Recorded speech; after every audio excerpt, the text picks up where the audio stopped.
ನಾವೆಲ್ಲ ಸಾಮಾಜಿಕ ನ್ಯಾಯಕ್ಕೆ ಒತ್ತು ಕೊಡುವಂಥ ಪಕ್ಷ ಅಂದರೆ ಕಾಂಗ್ರೆಸ್ ಪಕ್ಷ. ಹಾಗಾಗಿ ಇದ್ರ ಬಗ್ಗೆ ಜವಾಬ್ದಾರಿಯುತ ತೀರ್ಮಾನವನ್ನು ಜನ ಸರ್ಕಾರದ ಮುಖ್ಯಮಂತ್ರಿಗಳು ಉಪಮುಖ್ಯಮಂತ್ರಿಗಳು ತಗೊಳ್ತಾರೆ ಅಂತ ನಾವೆಲ್ಲ ಭಾವಿಸಿದ್ವಿ.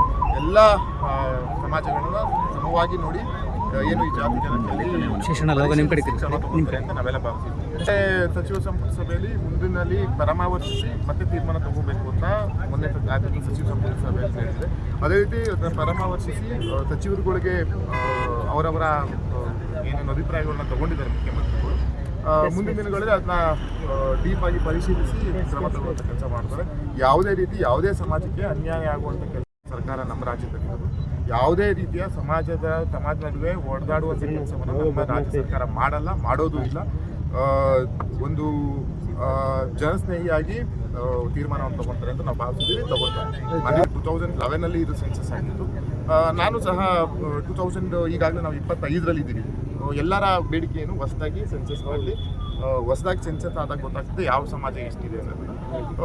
ಎಲ್ಲ ನಮ್ಮ ಪಕ್ಷದವರಾಗಿರ್ಬೋದು ವಿರೋಧ ಪಕ್ಷದವರಾಗಿರ್ಬೋದು ಇದ್ರ ಬಗ್ಗೆ ಹೇಳ್ತಾ ಇದ್ದಾರೆ.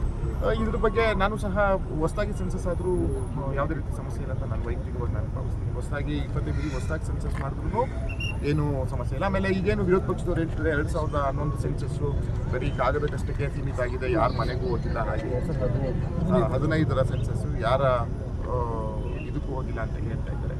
ನಾನಂತೂ ಭಾವಿಸ್ತೀನಿ ಆ ರೀತಿ ಯಾವುದೂ ಆಗಿಲ್ಲ. ಯಾಕಂದರೆ ಅಧಿಕಾರಿಗಳು ಜವಾಬ್ದಾರಿಯುತ ಕೆಲಸ, ಸುಮಾರು ಕೋಟ್ಯಾಂತರ ರೂಪಾಯಿ ಈ ವರದಿಗೋಸ್ಕರ ರಾಜ್ಯ ಸರ್ಕಾರಗಳು, ಹಿಂದಿನ ಸರ್ಕಾರ ಆಗಿರ್ಬೋದು, ನಮ್ಮ ಸರ್ಕಾರ ಯಾವ ಸರ್ಕಾರಗಳಿಗೂ ಕೋಟ್ಯಾಂತರ ರೂಪಾಯಿ ವೆಚ್ಚವನ್ನು ಮಾಡಿದ್ದಾರೆ. ಹಾಗಾಗಿ ಈ ಒಂದು ಮಾಹಿತಿ ಏನು ಕೊಟ್ಟಿದ್ದಾರೆ ಅದರ ನೈಜತೆಯನ್ನು ಸಚಿವ ಸಂಪುಟದಲ್ಲಿ ಚರ್ಚಿಸಿ ತೀರ್ಮಾನ ತಗೊಳ್ಳುವಂಥ ಕೆಲಸ ಸರ್ಕಾರ